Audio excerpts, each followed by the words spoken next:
Hi, and welcome to Mrs. PM Reads.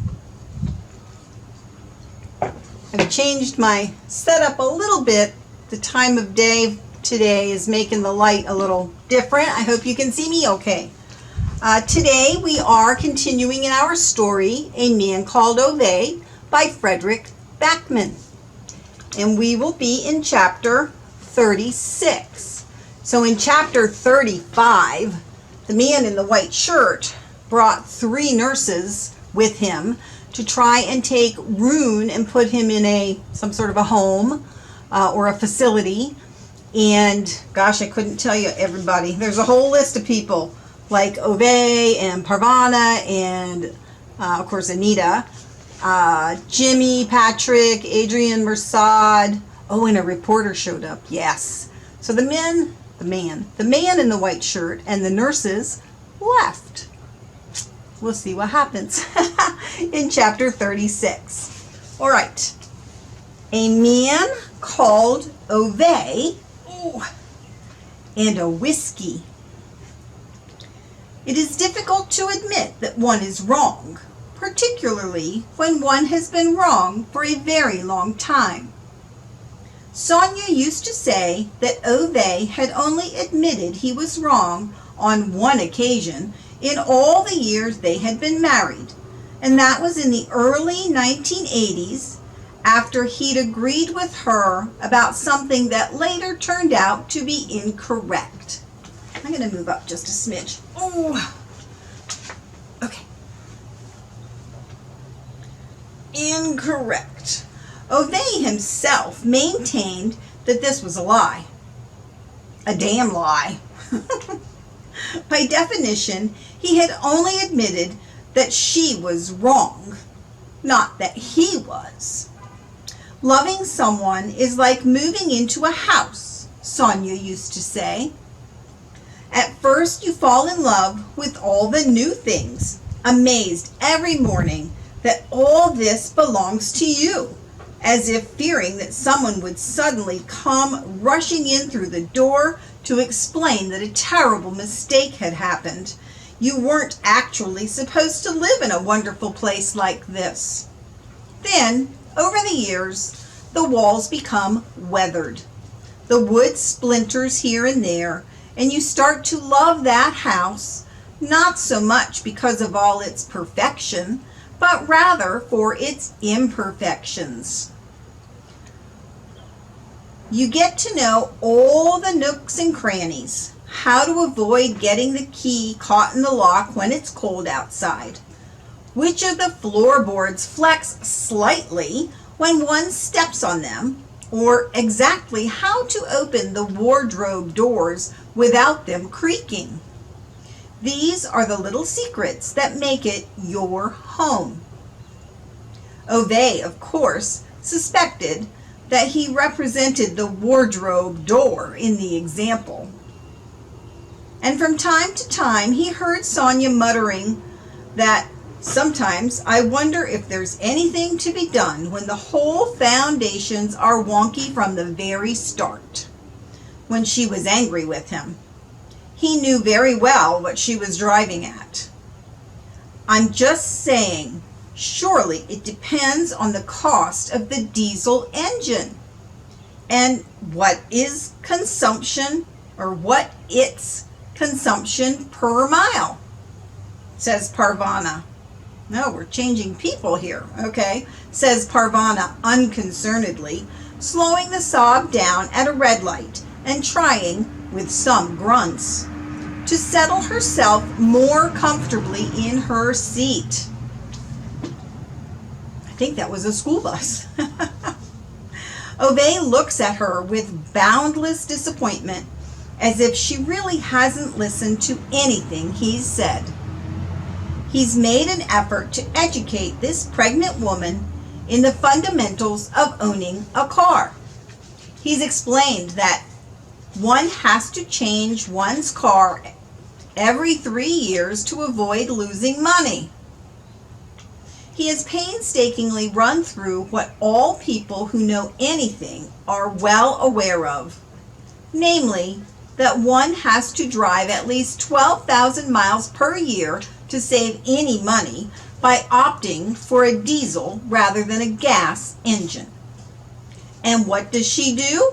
She starts blabbering, disagreeing as usual, debating things like, surely you don't save money by buying a car new, and it must depend on how much the car costs.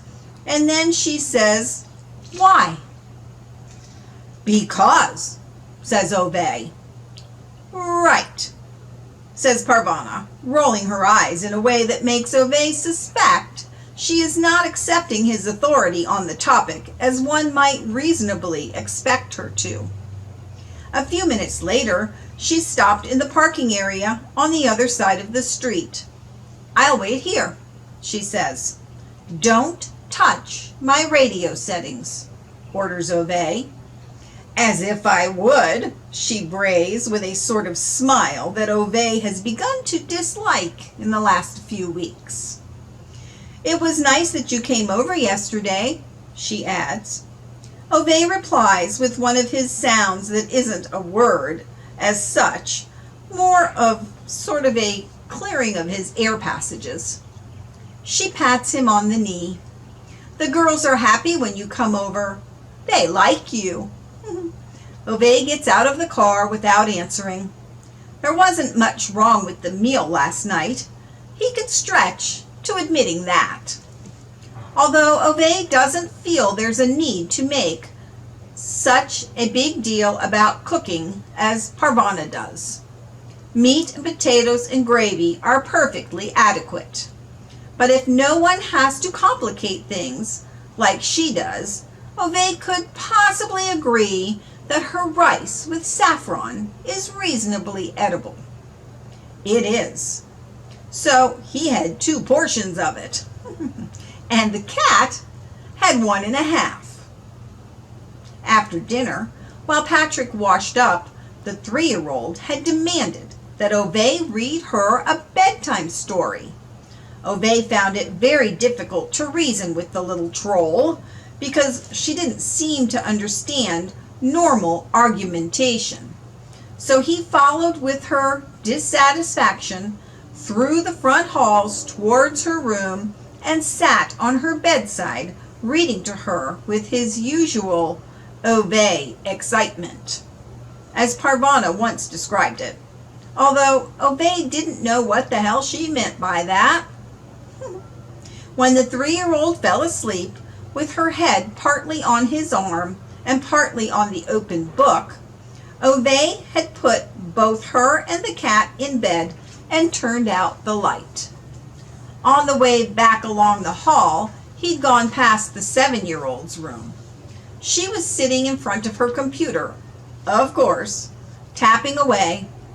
This seemed to be all kids did these days, as Ove understood it. Patrick had explained that he'd tried to give her newer games, but she only wanted to play that one, which made Ove more favorably disposed both to the 7-year-old and her computer game. Ove liked people who didn't do what Patrick told them to do.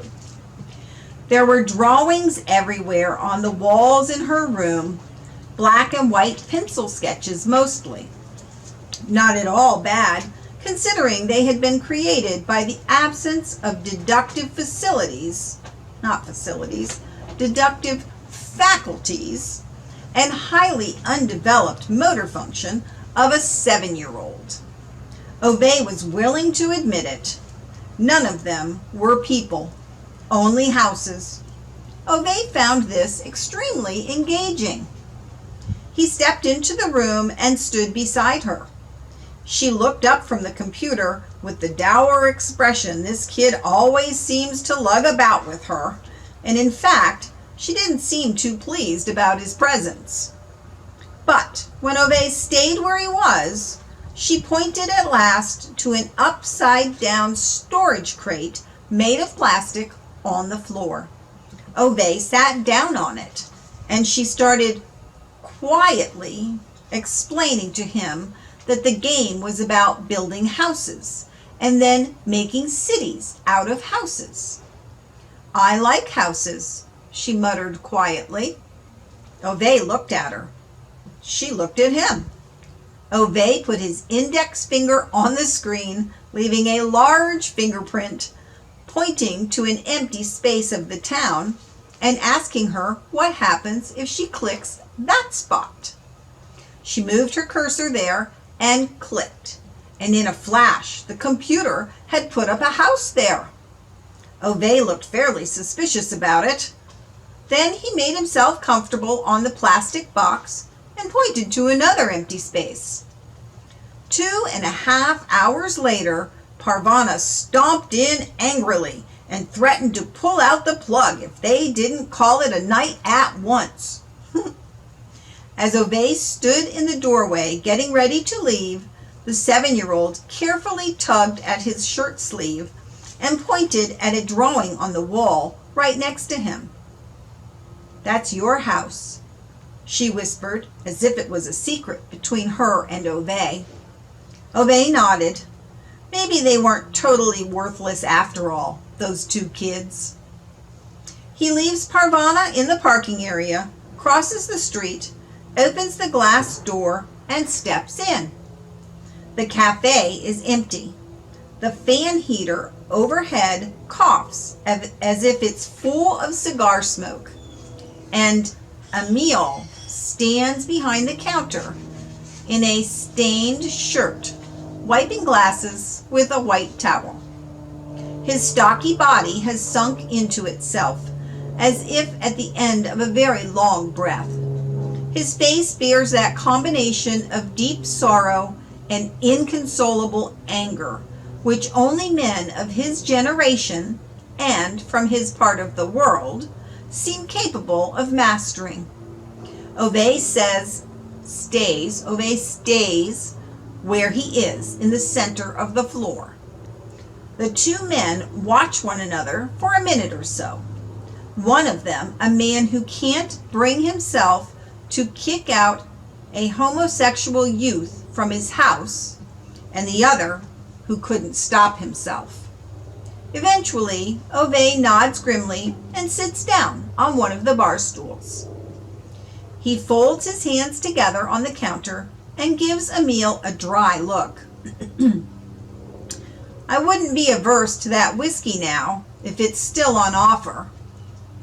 Emil's chest rises and falls in a couple of jerky breaths under the stained shirt. At first, he seems to be considering opening his mouth, but then he thinks again.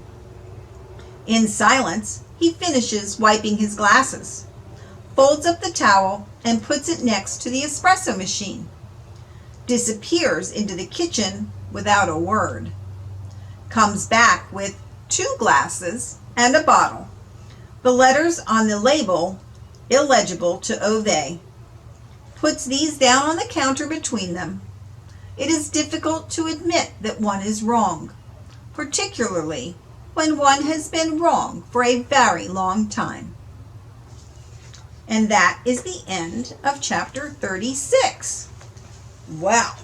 You'll have to come back quickly to see chapter 37 so we can figure out how that conversation goes. All right, you guys, I hope you have a wonderful day. Thank you for joining me for Mrs. PM Reads, and I will see you next time.